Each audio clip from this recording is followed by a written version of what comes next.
Saudara-saudara yang terkasih di dalam nama Yesus Kristus, selamat pagi. Sebelum kita mendengarkan firman Tuhan, mari kita berdoa. Kami sangat bersyukur Tuhan, Engkau menghidupkan kami pada pagi hari ini. Engkau mencukupkan kebutuhan kami, termasuk kebutuhan kami akan firman. Berkati kami semuanya. Amin. Firman Tuhan untuk kita pada pagi hari ini diambil dari Yohanes 17 ayat 3. Demikian firman Tuhan. Inilah hidup kekal itu, yaitu bahwa mereka mengenal Engkau, satu-satunya Allah yang benar, dan mengenali Yesus Kristus yang telah Engkau utus. Demikian firman Tuhan. Ada satu pertanyaan bagi kita. Bagaimanakah untuk mendapatkan hidup kekal? Pertanyaan ini pasti selalu mengusik hati kita tiap manusia. Sebab kita tidak menginginkan hukuman dosa sesudah kematian. Tetapi kita rindu untuk mendapatkan pengampunan dan hidup bahagia di sorga kekal. Tetapi bagaimana caranya? Tuhan Yesus berkata, bukan karena ibadahmu, bukan karena moralmu, bukan karena doamu yang bisa memberi kita hidup kekal. Kuasa hidup kekal itu ada di tangan Yesus. Alasannya, karena Yesus mempermuliakan Bapa dan Bapa mempermuliakan Yesus. Jadi hidup kekal tidak termasuk dalam jangkauan hak kita yang telah berdosa. Itu adalah karunia Allah semata. Jadi jika kita, jika saya boleh diundang untuk menerima Injil, mengimaninya, itu bukti bahwa Allah telah memilih kita untuk dikaruniakannya hidup kekal. Kita diciptakan untuk mengenal Allah dalam keintiman kudus. Maka hal yang terpenting bagi orang Kristen adalah bertumbuh dalam pengenalan akan Allah.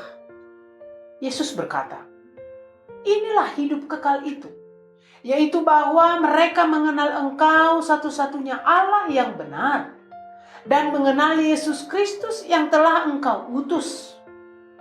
Berarti menjadi seorang Kristen adalah menjalani hidup dalam hubungan yang dekat dengan Allah Sang Pencipta melalui Yesus Kristus.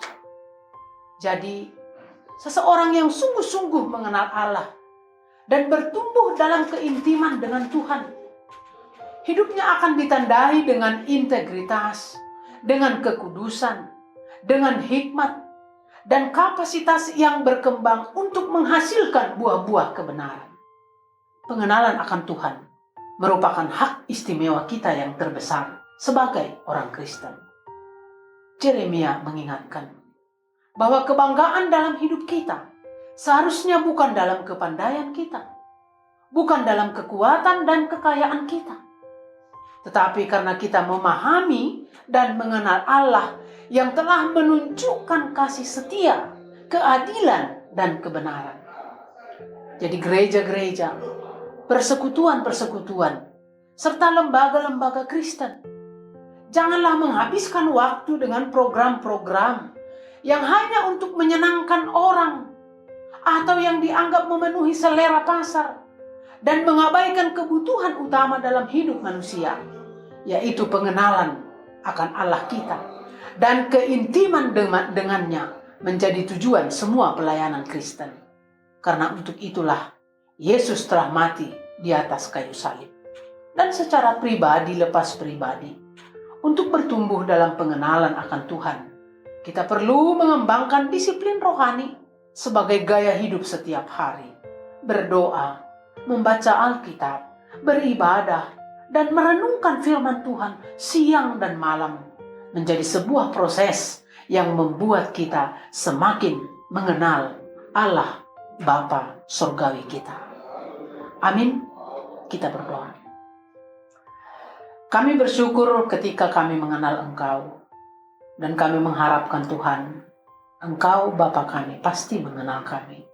Berkati kami, ajari kami untuk semakin bertumbuh di dalam pengenalan akan Engkau. Amin.